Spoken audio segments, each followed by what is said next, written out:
Este estado del medio oeste de los Estados Unidos alberga grandes ciudades como Columbus, Cleveland y Cincinnati.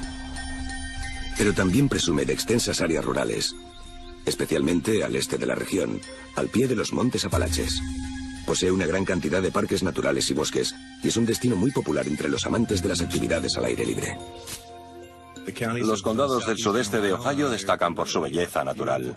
Sus habitantes son bellísimas personas, tienen un carácter bastante tranquilo y muchos de ellos se dedican a la ganadería, a la agricultura, a la tala de árboles, a la caza y a la pesca.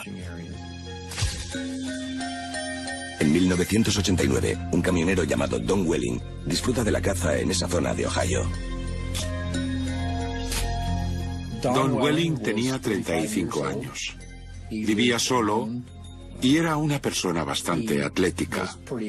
Le gustaba mucho hacer deporte y a menudo iba al gimnasio. Salía a correr o a caminar. Estábamos muy unidos. Nos gustaba mucho ir de copas juntos o ir a cazar. Éramos buenos amigos. De vez en cuando se pasaba por casa para ver cómo estábamos y para jugar con los críos. Se le daba muy bien los niños. Él no tenía hijos, por eso trataba a sus sobrinos como si fueran sus hijos. Durante las vacaciones se pasaba el día jugando con ellos. Si a día de hoy aún estuviese entre nosotros, seguramente estaría jugando a la pelota con mi nieta. Sábado 1 de abril de 1989. Don se despierta temprano y, como de costumbre, sale a caminar por una carretera solitaria. Salió de casa muy pronto, por la mañana. Tenía la costumbre de ir a caminar los sábados por una carretera cercana a su casa. Aquel día no fue una excepción. En un momento dado, la caminata de Don da un giro inesperado.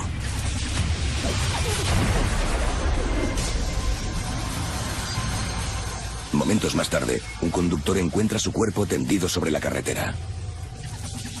Mandaron una ambulancia y también a algunos agentes de la oficina del sheriff.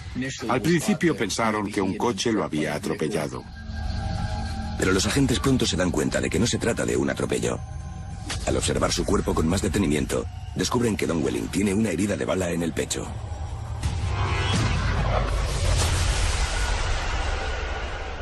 Acababa de llegar a casa después del trabajo y me los encontré a todos allí sentados y con caras largas.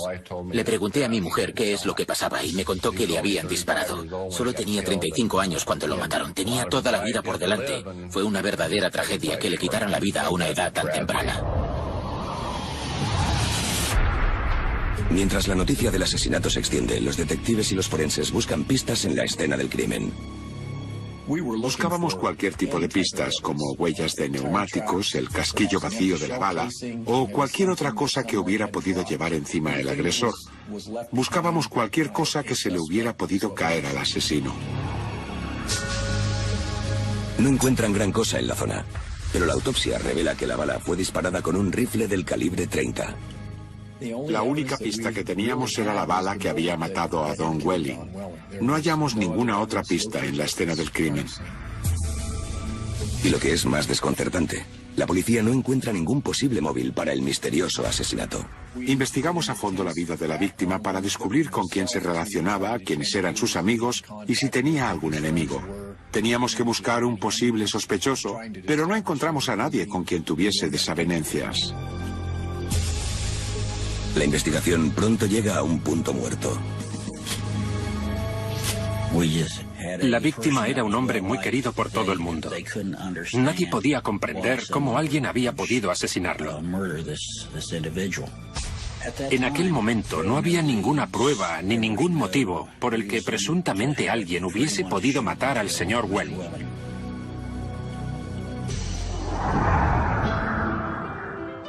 ...10 de noviembre de 1990. Ha pasado más de un año y medio desde que dispararon a Don Welling. En otro condado del este de Ohio, un joven de 21 años, llamado Jamie Paxton, se dispone a pasar el día cazando ciervos. Jamie era un chico al que le encantaban las actividades al aire libre, como la caza o la pesca. Vivía en casa de sus padres, tenía novia y trabajaba en una fábrica.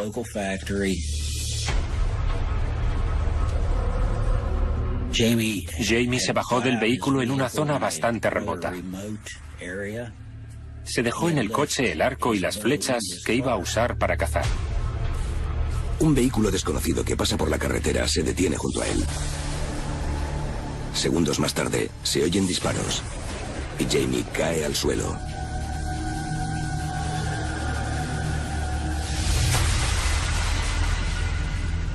La policía se persona en el lugar tras recibir la llamada del vecino que ha encontrado el cadáver de Jamie. Cuando llegamos, vimos que su vehículo estaba aparcado junto a la carretera. Había una zona con mucha hierba que hacía un poco de pendiente, y allí es donde yacía su cuerpo. En el lugar no había testigos ni pistas. No había casquillos de bala. Lo único que teníamos era el vehículo, en el que encontramos la cartera de la víctima con algo de dinero y su arco. El cuerpo se encontraba a unos 15 metros del coche. No encontramos a nadie con quien aquel joven se llevara mal. Era un chico muy normal. Por lo general, cuando hay un asesinato, siempre hay un móvil. Puede ser obra de un marido celoso o de una esposa enfadada. Pero en el caso de Jamie, no había nada de eso. Parecía haber sido un homicidio totalmente al azar. La policía no encuentra pistas en el lugar del crimen y tampoco puede señalar a ningún posible sospechoso, pero la autopsia de Jamie Paxton revela que la bala que lo mató es del calibre 30, igual que la que acabó con la vida de Don Welling. Pero como el primer asesinato tuvo lugar en otro condado hace más de 1 año y medio, nadie se percata de la similitud entre ambos casos. Sin embargo, la investigación del caso más reciente da un gran paso adelante. La madre de Jamie Paxton, en busca de respuestas, emprende su propia investigación y envía una carta al director de un periódico para hacer un llamamiento al asesino de su hijo. La señora Paxton, afectada como lo estaría cualquier madre en su situación, participó de forma muy activa en la investigación. Quería saber por qué habían matado a su hijo y por eso decidió enviar una serie de cartas al director de un periódico del condado de Belmont y, al final, recibió la respuesta de una persona que decía ser el asesino de su hijo. El periódico recibió la carta de una persona que básicamente decía ser quien había matado a Jamie Paxton. Decía que creía que la madre de Jamie tenía derecho a saber qué le había pasado exactamente a su hijo.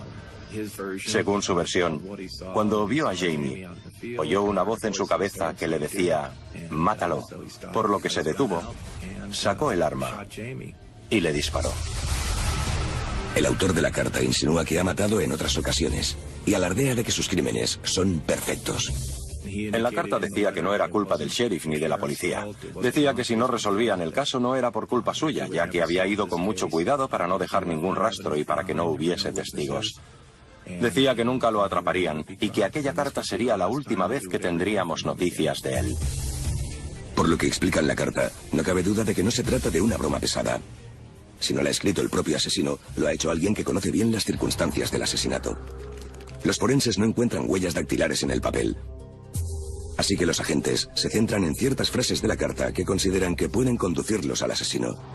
El autor de la carta dice haber visitado una placa conmemorativa en la escena del crimen y haber estado junto a la tumba de la víctima. Cuando está a punto de cumplirse 1 año del asesinato de Jamie Paxton, hay quien piensa que podría volver a visitar esos lugares. Pensamos que el día del aniversario regresaría, si no a la tumba de su víctima, al lugar donde lo asesinó. Desplegamos un equipo de vigilancia al que se unieron agentes del FBI y otros expertos. Fueron al cementerio. Colocaron todo un arsenal de micrófonos y cámaras junto a la tumba y se apostaron en un edificio que había al otro lado de la calle. No parecía haber mucho movimiento en el cementerio. Era un lugar bastante solitario. Supongo que por eso les pilló desprevenidos cuando alguien apareció junto a la tumba. En la grabación se ve a alguien acercándose, leyendo el nombre de la tumba y al cabo de unos segundos reanudando su camino. Cuando los agentes se dieron cuenta de que alguien había estado junto a la tumba, se precipitaron fuera del edificio y se pusieron en busca de aquel individuo, pero fueron incapaces de localizarlo. Parecía haberse esfumado. La operación de vigilancia ha fracasado. El asesino pronto atacará otra vez.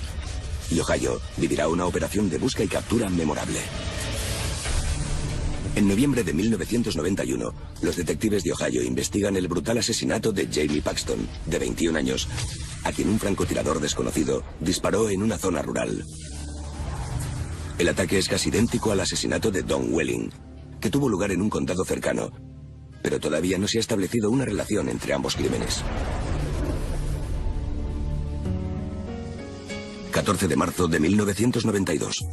En el condado de Coshocton, al este de Ohio, un hombre de 48 años llamado Claude Hawkins se levanta temprano con la intención de dedicar el día a su pasatiempo favorito. Claude Hawkins estaba casado y tenía hijos. Era empleado de una siderúrgica y al parecer era un tipo muy trabajador.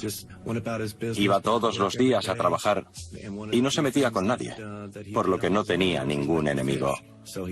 Durante su tiempo libre le gustaba mucho ir a pescar. Aquel día cogió sus cosas y aparcó el coche junto a la presa del río Willow, donde tenía intención de ponerse a pescar. Le gustaba mucho pescar en los riachuelos que había en aquella zona. Aquel día se puso a pescar en la presa del río Willow. Pero de repente, alguien le disparó en la espalda desde la carretera. Ese mismo día, la policía que investiga la macabra escena no encuentra más pista que el propio cadáver. Trasladan el cuerpo de Claude Hawkins para hacerle la autopsia. Mediante un examen con rayos X, tratan de localizar la bala que acabó con su vida. La bala se partió en pedazos al atravesar el cuerpo de la víctima. Muchas veces, cuando la bala se dispara con un rifle en lugar de una pistola, se hace añicos mientras atraviesa el cuerpo. Esto es debido a la gran velocidad que alcanza al dispararse con un rifle. En este caso, había fragmentos de bala en el cuerpo que indicaban que el asesino podría haber utilizado un rifle en lugar de una pistola para disparar. Con la esperanza de que los exámenes balísticos identifiquen el arma del asesinato, la policía del condado amplía su investigación.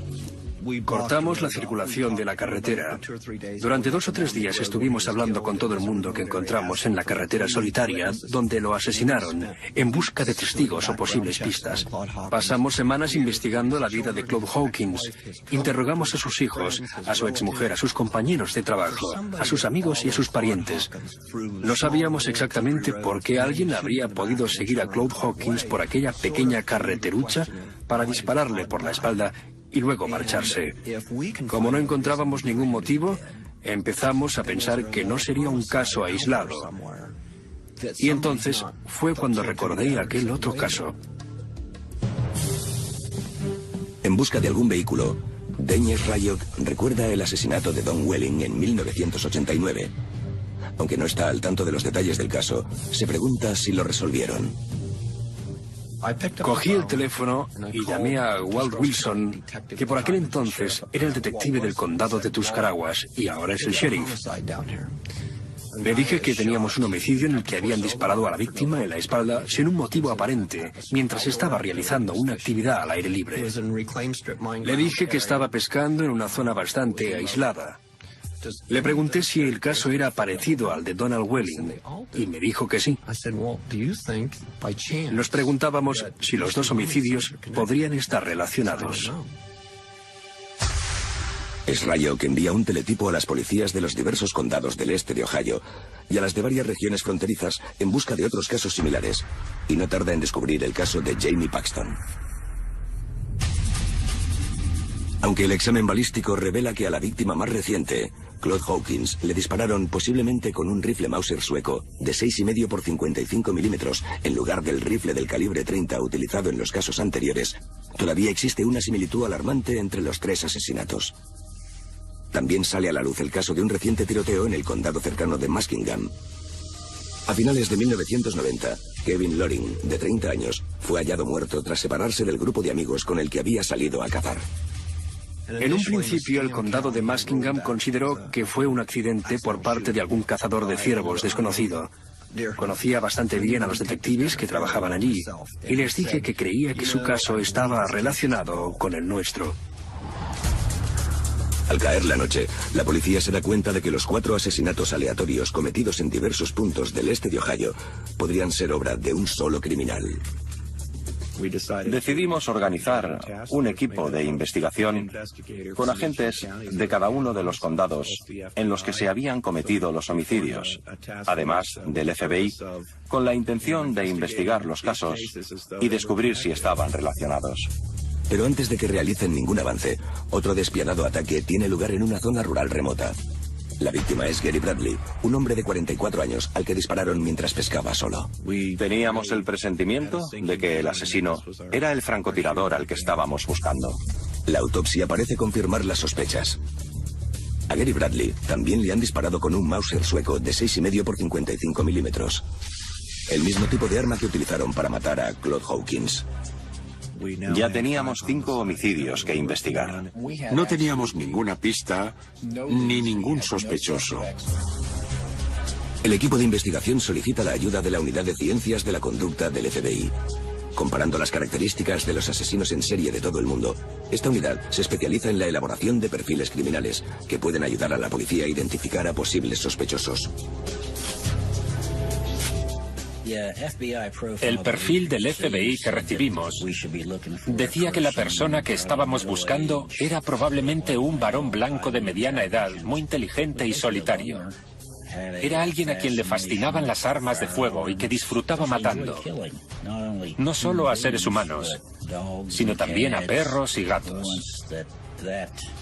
Cuando su necesidad de matar se hacía más impetuosa, era cuando asesinaba a seres humanos. Gracias a esta descripción, la policía se da cuenta de que una oleada de matanzas indiscriminadas de ganado en la región oriental de Ohio puede ser obra del mismo hombre. Además, como todos los asesinatos a excepción de uno tuvieron lugar en sábado, la policía cree que es posible que el asesino trabaje a tiempo completo durante el día.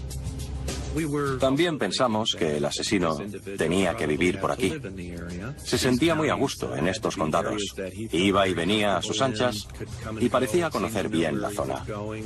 Por eso pensamos que o bien vivía en la región o bien viajaba de forma muy frecuente aquí. En agosto de 1992, con la idea de advertir a la población y de solicitar su ayuda, el equipo de investigación hace público su trabajo. Tuvimos una rueda de prensa con todos los investigadores y explicamos que estábamos investigando aquellos crímenes que parecían ser obra del mismo asesino en serie. Explicamos por qué creíamos que estaban relacionados, describimos un poco el perfil que habíamos confeccionado y animamos a la población a que llamaran al 800 o a cualquiera de los detectives si tenían alguna información que pudiera sernos útil para la investigación. La noticia desata el miedo entre los habitantes de la región. Era terrible. La nuestra es una comunidad muy pequeña en la que muchas personas a menudo salen a cazar o a pescar y la gente tenía miedo de seguir con su día a día. La oficina del equipo de investigación recibe cientos de llamadas en los días siguientes. La policía cree que es cuestión de tiempo que el peligroso individuo al que buscan ataque de nuevo. Agosto de 1992. En Ohio, un equipo de investigación compuesto por agentes de la policía local y del FBI anda tras la pista del asesino en serie que dispara a sus víctimas en remotas zonas rurales. 5 hombres ya han sido asesinados y la población de la región está alertada del modus operandi del asesino. La gente tenía miedo. Todo el mundo estaba bastante inquieto. Los medios de comunicación mantenían a la población informada al minuto. Advertían que no era recomendable salir a cazar o a pescar si no era en compañía de alguien. Decían que tenías que vigilar siempre a tu alrededor porque en cualquier momento podía haber alguien apuntándote con un arma. El pánico generalizado desata una oleada de llamadas a la línea directa del equipo de investigación. Recibimos la llamada de 2 bomberos de Columnus que nos dijeron que estaban en el campo cazando marmotas, sentados junto a un fardo de paja, cuando de repente vieron que una camioneta de color rojo se les acercaba. El conductor detuvo el vehículo, se apeó y les apuntó con un rifle. Al verlo, los cazadores se escondieron tras el fardo de paja y finalmente el agresor volvió a subirse a la camioneta y se marchó. Aunque no logran identificar la camioneta ni al conductor, la policía cree que puede tratarse del asesino en serie. Mientras tanto, reciben numerosas llamadas de personas que dicen conocer a alguien que encaja con el perfil del posible sospechoso que los medios de comunicación han hecho público. Pensamos que si realmente todos los casos estaban relacionados, entonces podíamos descartar a todos aquellos que no hubiesen podido cometer al menos uno de los asesinatos. Les preguntábamos si tenían trabajo y si trabajaban en el momento del asesinato. La mayoría de ataques ocurrieron durante el día y si demostraban que en esa franja horaria estaban ocupados, ya podíamos descartarlos. Trabajamos en la investigación día tras día durante largas horas. Estábamos muy ocupados, pero al pensar en las familias que habían perdido a sus seres queridos, sentíamos que se lo debíamos. Teníamos que salir ahí fuera y seguir con nuestro trabajo. En la primera semana, tras la publicación de la descripción del posible asesino, la policía investiga a más de 100 posibles sospechosos, pero la mayoría son descartados. Recuerdo que llamábamos cada tanto para preguntar si había alguna novedad. Hubo muchas pistas falsas que marearon un poco al equipo de investigadores. Pero el 26 de agosto de 1992 consiguen dar un gran paso adelante. Walt Wilson, uno de los miembros más destacados del equipo de investigadores, se encuentra con un hombre llamado Richard Fry, que ha llamado para informar de que cree conocer al responsable de la oleada de asesinatos. Tenía un presentimiento muy fuerte de que el autor de los crímenes podía ser un amigo suyo. En aquel momento no había ninguna prueba, pero su instinto le decía que tenía que avisarnos. Según el señor Fry, el amigo en cuestión es un hombre de 42 años llamado Thomas Dillon.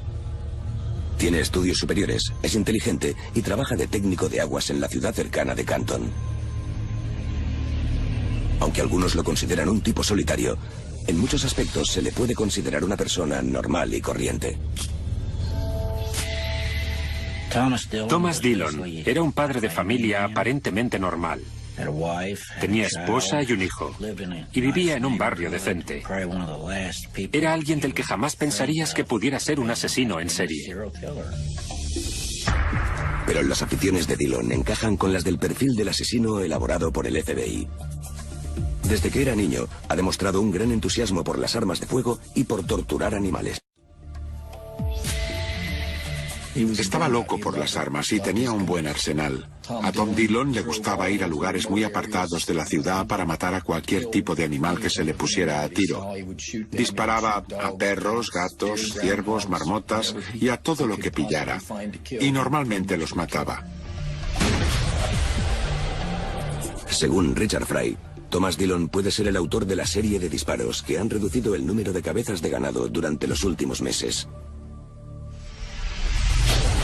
Y lo que es más inquietante, Thomas Dillon ha expresado recientemente su fascinación por los asesinos en serie. Dijo haber leído libros sobre asesinos en serie y también que tenía mucho tiempo para visitar aquellas zonas. Uno de los principales motivos por los que el señor Fry sospechaba del señor Dillon es que en una ocasión este le preguntó si creía que alguna vez había matado a alguien. Empezó a bromear sobre el tema. Creo que fue entonces cuando el señor Fry tuvo más claro que nunca que Tom Dillon podía ser perfectamente el autor de los asesinatos. Tras el encuentro con Richard Fry, Walt Wilson emprende la investigación del nuevo sospechoso. Aunque jamás han detenido a Thomas Dillon por disparar a animales, En una ocasión, lo condenaron por estar en posesión de una pistola y de un silenciador sin registrar. Y el juez le impuso la prohibición de llevar consigo cualquier tipo de arma de fuego. Pero lo más inquietante es saber dónde estaba el día de los asesinatos. Una de las primeras cosas que hice fue contactar con el supervisor de la compañía de aguas de Canton. Hablé con él y le pedí una copia de los horarios de Tom Dillon. Y vi que trabajaba de lunes a viernes. Tenía los fines de semana libres. Y curiosamente, muchos de los crímenes habían tenido lugar en sábados y domingos. Pero al contrario de muchos otros posibles sospechosos a quienes ha investigado la policía, Thomas Dillon también tenía el día libre el miércoles en que Kevin Loring fue asesinado. Tom Dillon se tomó aquel día libre. Su vehículo también concuerda con la descripción que proporcionaron los cazadores el día de aquel sospechoso incidente. Saqué unas cuantas fotografías de Tom Dillon subiendo a la camioneta después del trabajo. El vehículo era un Toyota de color rojo, muy común entre los habitantes del condado. Poco a poco íbamos descartando todas las pistas falsas que habían llegado a la oficina. Pero con Tom Dillon pasaba todo lo contrario. En lugar de encontrar motivos para descartarlo, cada vez nos parecía más sospechoso. Al final pasó a ser el objeto principal de la investigación. Cuando empiecen a vigilar a Thomas Dillon más de cerca, las sospechas se harán aún mayores, sobre todo cuando los investigadores observen sus tendencias violentas de primera mano. Septiembre de 1992. En Ohio, un equipo de investigadores está tras la pista de un asesino en serie que ha disparado a 5 hombres que se encontraban en zonas rurales remotas. El principal sospechoso es Thomas Dillon, de 42 años, un fanático de las armas, conocido por su afición a disparar a animales.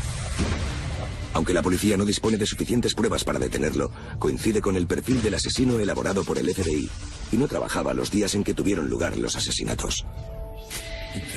Tenían la convicción de que era el asesino, y por eso pasó a ser el centro de atención en la investigación. Aún así, no había nada que demostrara que era el responsable de los tiroteos.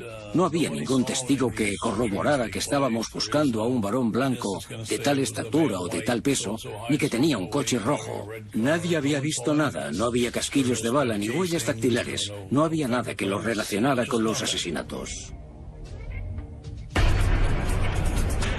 En busca de algo que les permita avanzar en la investigación, el equipo comienza a seguir a Dillon durante su tiempo libre, que en gran parte pasa bebiendo cerveza mientras conduce por las carreteras secundarias del este de Ohio. Para evitar ser descubiertos, envían una avioneta que dirigirá a los vehículos camuflados desde el aire. Queríamos ver cuál era su patrón de conducta, a dónde iba normalmente, si volvía a los lugares donde ocurrieron los crímenes, si visitaba las tumbas de las víctimas o si estaba al acecho de una próxima víctima.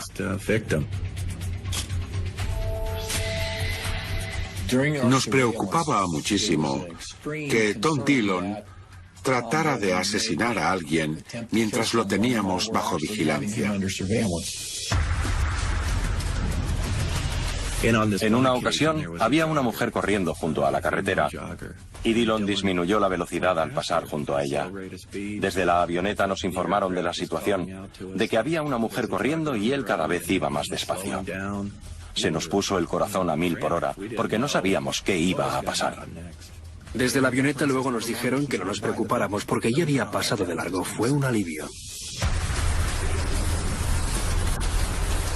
Pero, para nuestro disgusto, Dillon giró hacia la derecha unos metros más adelante. Los agentes de la avioneta nos avisaron a gritos de que estaba girando de nuevo hacia la derecha y que pensaban que quizás estaba intentando volver hacia la mujer. Cuando nos lo dijeron por tercera vez, ya se le veían las intenciones. No sabíamos si pasar a la acción o esperar a ver qué ocurría. Recuerdo que Dane y yo estábamos sudando la gota gorda. De repente, desde el helicóptero nos dijeron que la mujer que corría se había metido en el bosque.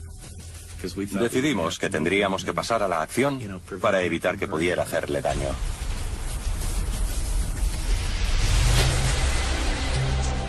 A principios de noviembre, el equipo de investigación sigue a Dillon a una feria de armas de Cleveland donde se hace con una pistola semiautomática del calibre 25, con lo cual comete una infracción de la sentencia que le impuso un tribunal federal por tenencia ilícita de armas.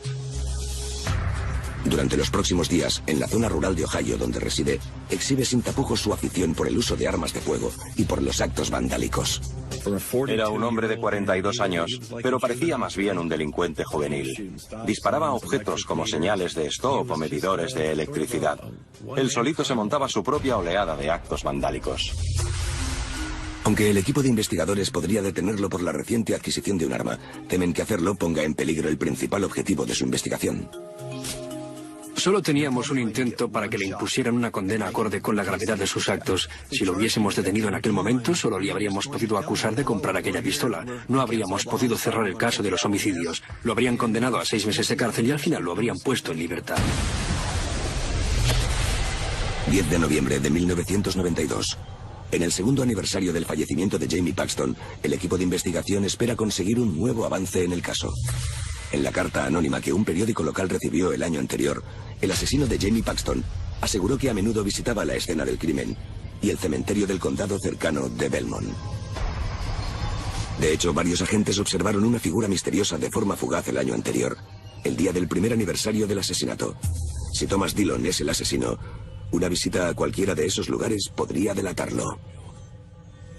Aquel día en particular no se acercó al condado de Belmont. Solo salió de casa para barrer las hojas del jardín, por lo que nos quedamos bastante decepcionados.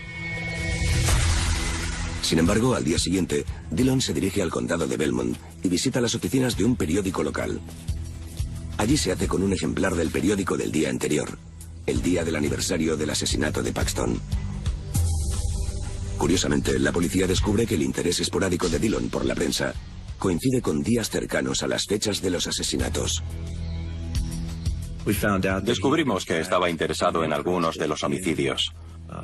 De hecho, incluso se había suscrito a algunos periódicos de la zona para mantenerse al tanto de los avances en la investigación, lo cual reafirmaba la creencia de que estábamos siguiendo la pista del responsable de los asesinatos. Cuanto más le conocíamos, más claro nos parecía que era el asesino. Pero a pesar de su creciente convicción, los detectives aún carecen de pruebas materiales que incriminen a Dillon. A finales de noviembre, lo siguen hasta otra feria de armas, donde se hace con un rifle del calibre 22, de nuevo haciendo caso omiso de la prohibición que le impuso el Tribunal Federal. Cada día discutíamos acerca de cuánto más podíamos aguantar, arriesgándonos a que Dillon se cobrara otra víctima. Nos preguntábamos qué más íbamos a conseguir, mientras la temporada de caza de ciervos se nos echaba encima, lo que significaba que cada vez más personas iban a salir al bosque para cazar, vulnerables ante la amenaza del pistolero. Habíamos llegado a un punto en el que el riesgo que conllevaba esperar a que apareciesen más pruebas pesaba mucho más que la esperanza que teníamos de que eso ocurriera. Por eso, finalmente, decidimos detenerle por infringir la orden del juez. Pero aún así seguiríamos buscando pruebas que lo incriminaran por los asesinatos. Pensamos que quizás sería bueno que atacáramos con órdenes de registro para ver qué conseguíamos. El 27 de noviembre, el equipo de investigación se pone en acción y se presenta ante Dillon cuando sale del supermercado. Una vez detenido, obtienen las órdenes de registro. Luego realizan una inspección a fondo de la casa de Dillon, de su oficina y de su camioneta.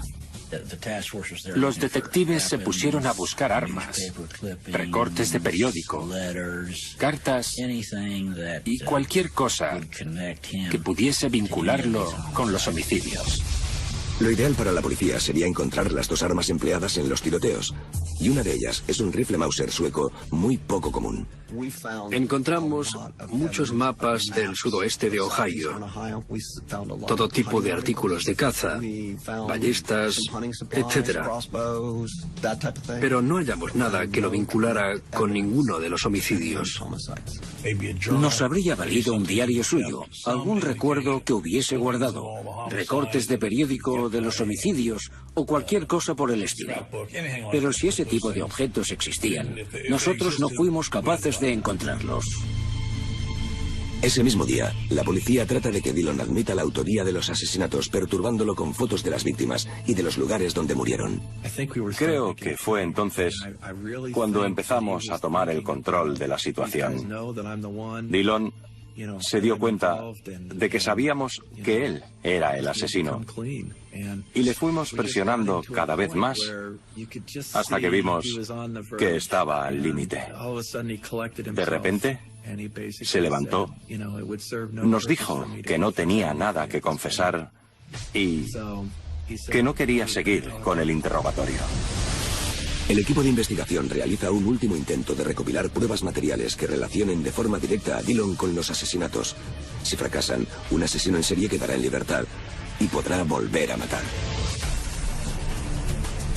Diciembre de 1992. En Ohio, un equipo de investigadores ha detenido a Thomas Dillon, de 42 años.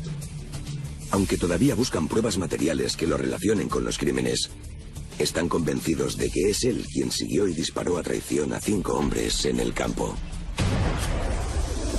Recuerdo la rueda de prensa que dio el grupo de investigación el día que anunciaron que lo habían encontrado. Creo que fue un gran alivio para la gente saber que tenían a alguien detenido. Fue una gran sorpresa para todos. Estábamos muy contentos de que al fin lo hubieran atrapado. Hacía tiempo que por esta zona se respiraba mucha tensión. A la gente no le hacía ninguna gracia que alguien así estuviese acechando por nuestra pequeña región. Fue un gran alivio para todos cuando supimos que lo habían capturado. Además de la información sobre el detenido, los investigadores hacen pública la lista de armas que están buscando, entre las que se encuentra el Mauser sueco utilizado en 2 de los asesinatos. Solicitaban la ayuda de quienes conocían a Thomas Lee Dillon. Necesitaban alguna pista que les permitiera avanzar en la investigación y acusar al sospechoso de los asesinatos. El 4 de diciembre, la investigación da un gran paso hacia adelante. Un distribuidor de armas ve la fotografía de Dillon en el periódico y recuerda haber hecho negocios con él. Comprueba entre sus documentos y se da cuenta de que el 5 de abril, el mismo día que dispararon a Gary Bradley, Thomas Dillon le vendió una Mauser sueca, igual que la que los investigadores están buscando. Ese mismo día, agentes del equipo de investigación se encuentran con el comerciante para comprobar las pruebas. El caballero que tenía el rifle me dijo que no solo había comprado el arma, sino que también los accesorios y toda la munición que tenía, que todavía estaba en las cajas originales. Nos mostró el recibo de la compra, que contenía información, como la fecha de la operación, el lugar o incluso la firma de Dillon. Era la prueba que necesitábamos. Hasta aquel momento, los investigadores estaban convencidos de que estaban ante el responsable de los asesinatos, pero eran simples conjeturas. Para condenarlo necesitaban pruebas más concretas, y no las tenían. Y tampoco había ningún testigo, pero todo cambió cuando encontraron el rifle. Los exámenes balísticos confirman que el Mauser sueco que Dillon vendió al distribuidor de armas es el mismo rifle con el que asesinaron a Gary Bradley.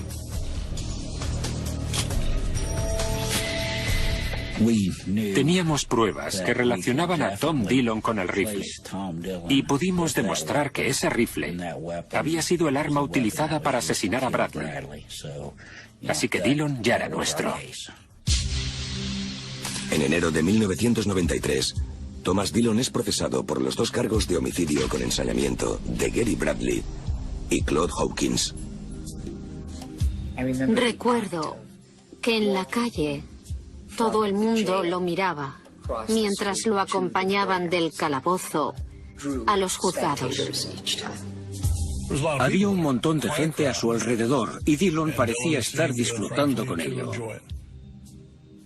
Le gustaba ser el centro de atención y parecía que cuanto más lo miraban, más se crecía. Parecía un tipo totalmente normal, alguien en quien ni te fijarías si te cruzaras con él por la calle. No sé cómo debería ser el aspecto físico de un asesino, pero les puedo asegurar que Thomas Lee Dillon, aunque mató a varias personas, no parecía un criminal. La policía solo dispone de pruebas que vinculan a Thomas Dillon con los 2 tiroteos que perpetró con el Mauser sueco. Y para que las familias de las otras víctimas puedan calmar su dolor, deciden ofrecer al acusado un incentivo para que confiese. El único modo que teníamos de que Dillon admitiera que había cometido los otros 3 asesinatos era perdonándole la pena de muerte. Así que le propusimos un pacto con el que, si se declaraba culpable de los 5 asesinatos y colaboraba con la policía, le condenaríamos a cadena perpetua sin posibilidad de libertad condicional. Lo hablamos con las 5 familias, y estas dijeron que se darían por satisfechas si conseguíamos que le cayera una cadena perpetua por cada una de las personas a quien asesinó y no salía jamás de la cárcel. Hay pruebas materiales que lo incriminan, y Thomas Dillon tiene la opción de elegir entre la pena de muerte y la cadena perpetua, por lo que finalmente decide colaborar con la policía. El 2 de julio de 1993 lo confiesa todo ante una cámara de vídeo. No muestra remordimiento alguno al explicar los detalles de cada asesinato a la policía. No habla demasiado acerca del móvil, excepto que a veces oye voces en su cabeza que lo instan a matar. Nos quedamos muy aturdidos, afectados. Es difícil describirlo con palabras. Thomas Dillon no mostraba ningún tipo de compasión. Parecía como si estuviese hablando sobre un objeto inanimado. Aunque le mostráramos fotografías horribles, que a cualquier persona le atormentarían durante días, meses o incluso años, él ni se inmutaba. Parecía como si estuviese mirando una mariposa o un cuadro de Picasso. Era la persona más fría que he conocido en mi vida. Creo que estaba orgulloso de lo que había hecho. Recuerdo algunas de las preguntas que le hicimos y la manera en que nos respondió. Nos dijo que no le importaba si era hombre o mujer, que su intención era simplemente matar. Le daba igual a quién disparaba. La cuestión era matar. En algún momento alguien le preguntó si sería capaz de dispararle a una mujer. Y su respuesta fue que le daba absolutamente igual. Que él siempre mataba al primero que pillaba. El 11 de julio de 1993, Thomas Dillon comparece en un juzgado para recibir su condena. Algunos familiares de las víctimas ven por primera vez al asesino. Cuando entramos en la sala, nos dijeron que no podíamos dirigirnos a él de ninguna manera. Teníamos que esperar allí sentados. Él no se giró hacia atrás para mirar a las familias en ningún momento, ni pidió perdón por lo que había hecho. Se puso de pie con la espalda erguida, los hombros hacia atrás y la barbilla levantada. Parecía como si estuviese esperando que le dieran un premio. Lo condenaron a 165 años de cárcel sin posibilidad de obtener la libertad condicional durante ese periodo. Esa fue la condena que conseguimos tras negociar con él su confesión. A día de hoy, Thomas Dillon permanece en una prisión de máxima seguridad de Ohio. Aunque su condena garantiza que jamás volverá a ser una amenaza para la población, es imposible reparar el enorme daño que ha ocasionado. La pregunta era, ¿por qué lo hizo? Las familias jamás podrán entender por qué aquel loco decidió abatir a sus seres queridos cuando disfrutaban de un día tranquilo en el campo. No puedo evitar pensar que ojalá aún estuviese entre nosotros, pero ya nada puede devolverle la vida. Es muy duro para las familias tener que aceptar que aquel malhechor asesinó a sus seres queridos sin ningún motivo. Pero creo que quedaron satisfechos con la condena que recibió. Pero aunque al final se hiciera justicia, seguirá siendo muy difícil para ellos aceptar semejante sinsentido. Llevo ya mucho tiempo trabajando en esto, ni más ni menos que 45 años. Y puedo asegurarles que la mayoría de presos en realidad no son malas personas. Solo a unos pocos los considero genuinamente malvados. Y Dillon es, sin duda, uno de ellos.